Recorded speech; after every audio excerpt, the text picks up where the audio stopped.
কোনো প্রতিবাদ করেছেন, অথবা বাংলাদেশে ইসকন নামে যে ভুইফর সংগঠনটি আমরা দেখছি, সেই সংগঠনটির তো তখনও তো আমরা কোনো স্টেটমেন্ট দেখিনি।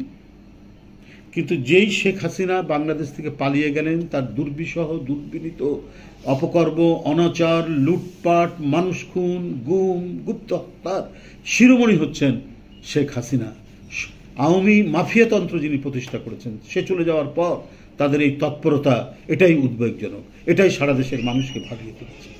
আর তাদের একজন নেতাকে গ্রেপ্তারের করার ফলে, এবং যাদের নামে মাত্র 2 দিন আগে অভিযোগ হচ্ছে এরা অ্যাডভোকেট আইনজীবী সাইফুল ইসলামকে হত্যা করেছে প্রকাশ্য দিবালোকে,